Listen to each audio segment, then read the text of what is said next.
Hola, ¿cómo están? Soy el padre René Grimaldi. Bienvenidos al programa Con la Fe y la Razón, tema de actualidad para jóvenes y adultos. Hoy tenemos un tema titulado ¿Salvación de qué? Hay gente que dice, ¿a mí de qué tienen que salvarme? Unos que insisten en el tema de la salvación, de creer para ser salvos, de alcanzar la salvación final. Pero a veces hay gente que dice, pero a mí de qué me tienen que salvar si yo estoy bien tranquilo con mi trabajo, con mi familia, no tengo enfermedades, ¿de qué me van a salvar? Vamos en este programa a enfocar lo que podría llamarse la verdad cristiana sobre el hombre y también sobre la mujer. Es un apartado que podría ser denominado como antropología teológica, es decir, con la teología, con la luz de la fe y la razón, conocer lo que es el ser humano, cada persona y cómo debe comportarse.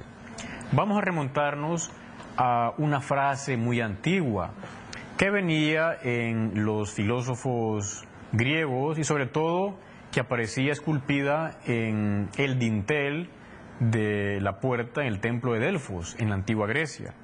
La frase decía, conócete a ti mismo. Y es importante que uno se conozca a sí mismo para saber cómo actuar. Igual, si a uno le dan un regalo, un artefacto electrónico, uno debe saber cómo utilizarlo para no dañarlo, para sacarle el mayor rendimiento. Igual en nuestra vida, saber quiénes somos, cómo debemos también comportarnos. Por eso hay que saber la verdad sobre el ser humano. Una vez hablando con una persona, le decía a alguien que la iglesia tiene la verdad sobre el ser humano, sobre el hombre. Y le contestaba a la persona, no diga eso, es muy fuerte. Que la iglesia posee la verdad sobre el ser humano. Sí, la iglesia lo posee. En este mundo relativista donde la gente piensa que no hay verdades absolutas, a algunos puede chocarles que alguien diga que sabe cómo es y cómo debe actuar el ser humano. La iglesia católica posee esa verdad en plenitud, otros la participan. Más o menos, ¿en qué consiste esa verdad? Vamos a irnos a la Sagrada Escritura. Ya sabemos cómo el Génesis nos dice que el ser humano, hombre y mujer, fueron creados a imagen y semejanza de Dios. Y por tanto, el Catecismo de la Iglesia Católica nos dice que el ser humano ocupa un lugar único en la creación. El ser humano es único en toda la creación. Tiene esa capacidad dialógica de entrar en diálogo con Dios, capaz de conocer y amar a su Creador. Más adelante, el Catecismo de la Iglesia Católica, en el número 356, dice lo siguiente: de todas las criaturas visibles, solo el hombre es capaz de conocer y amar a su Creador. Es la única criatura en la tierra a la que Dios ha amado por sí mismo. Una vez contaban de alguien que era ateo y que fue a una conferencia de un sacerdote que era polaco, y entonces él citó este punto, que es del Catecismo, pero también del Concilio Vaticano II, y fue a él como un golpe. O sea, saber que el ser humano es la única criatura en la tierra que Dios ha amado por sí misma. Y es verdad, decía alguien, cuando Dios cuenta a los humanos, solo sabe contar hasta uno, porque cada uno es irrepetible para él. Continúa el Catecismo diciendo, solo el ser humano está llamado a participar por el conocimiento y el amor en la vida de Dios. Para este fin ha sido creado, y esta es la razón fundamental de su dignidad. El ser humano tiene esa posibilidad de entrar en comunión con Dios. Decía alguien que los animales no rezan. ¿Quién ha visto una gallina rezando o una vaca rezando? No rezan. ¿Por qué? Porque no tienen inteligencia y voluntad como nosotros. Nosotros sí. Esa es la base de nuestra dignidad. Somos especiales en toda la creación. Y es importante que uno trate a Dios, que le busque, que hable con Dios, que le rece, para quizás no reducir su vida como a los animales.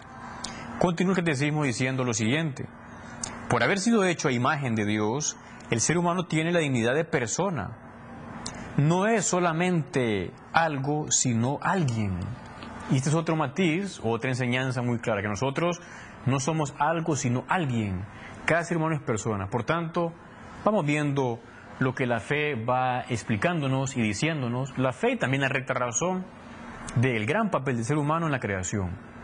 A la vez, por esa misma tendencia o esa radicalidad de ser imagen de Dios, hay como un deseo nuestro respecto de Dios.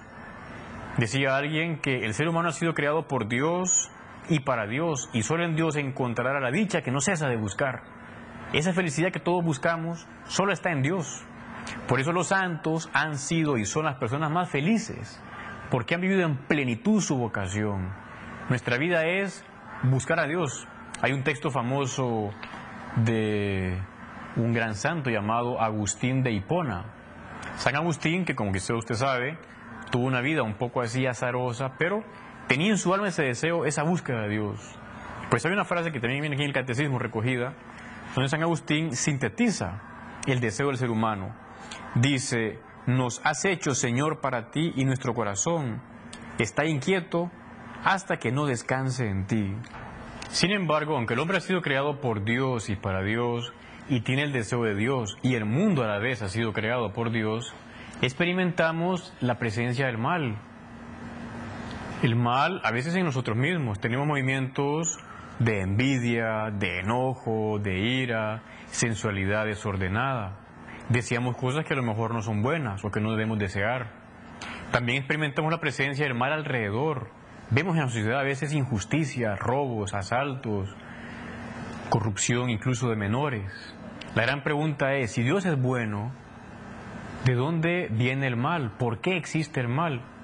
Ya una primera respuesta negativa en este caso nos hace ver que el mal no puede venir de Dios, porque Dios es bueno. Entonces, ¿el mal de dónde ha aparecido? Bueno, esto daría para un programa entero, que será en otra ocasión, porque uno puede hablar de como dos tipos de males, entre comillas. El mal físico, por ejemplo, un terremoto o la muerte de alguien, que no son males en sentido pleno. Son, como se dice en latín, accidents, cosas que suceden en la naturaleza.